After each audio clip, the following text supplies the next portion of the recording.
అందరికీ నమస్కారం.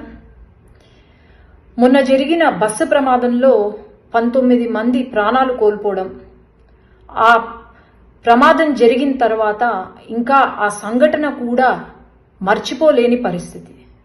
ప్రతి నిమిషం ఆ సంఘటన గుర్తు చేసుకొని నిద్ర లేని రాత్రులు ప్రతి ఒక్కరం గడుపుతున్నాం.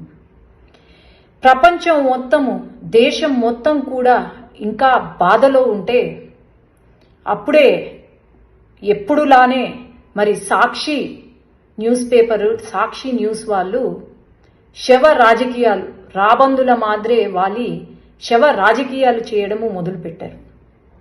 ఈరోజు న్యూస్ పేపర్లో ఏమని వచ్చింది, ఎవరైతే బైక్ నడుపుతున్నారో వాళ్ళు బెల్ట్ షాపుల్లో కల్తీ మందుని తాగారు, అందువల్లే ప్రమాదం జరిగింది అని చెప్పి ఈరోజు సత్యమేవ జయతే అని క్యాప్షన్ పెట్టుకున్న సాక్షి అసత్యం మాటలు పలుకుతుంటే సిగ్గుపడాలి.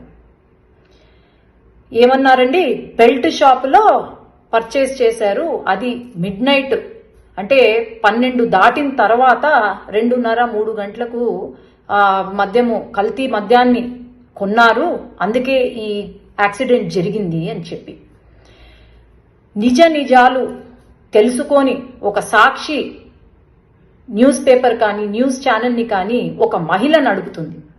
భారతమ్మ, నేను మీకు ఒకటే చెప్పేది, మీరు నిజంగా రాజకీయాల్లో ముందుకు రావాలి అని అనుకుంటే నిజం చూపియండి, కానీ అసత్యం చూపించద్దండి. ఈ అసత్య ప్రచారాలు చూపించే మీకు 11 సీట్లు వచ్చాయి. ఇంకా ఇలానే కంటిన్యూ అవుతే మీకు ఆ ఒక్క సీటు కూడా రాదు అని నేను చెప్తున్నాను. ఎందుకంటే ఇన్వెస్టిగేషన్ రిపోర్ట్స్లో తేలింది ఏంటి, వాళ్ళు ఎవరైతే ఉన్నారో, బైక్లో వచ్చిన పిల్లలు ఎవరైతే ఉన్నారో వాళ్ళు పర్చేస్ చేసింది, మందు కొనుగోలు చేసింది ఒక లైసెన్స్డ్ వైన్ షాప్లో, పెద్ద టేకూరు దగ్గర రేణుకా ఎల్లమ్మ వైన్ షాప్ అని లైసెన్స్డ్ వైన్ షాప్. మీడియా మిత్రులకు ఈ వీడియో రిలీజ్ చేయాలి, ఎందుకంటే ఇక్కడ చాలా క్లియర్గా పర్చేస్ చేసిన టైం ఏదైతే ఉందో అది ఫస్ట్ 2 సార్లు కొన్నారు. ఫస్ట్ టైం పర్చేస్ చేసింది 7 గంటలకు,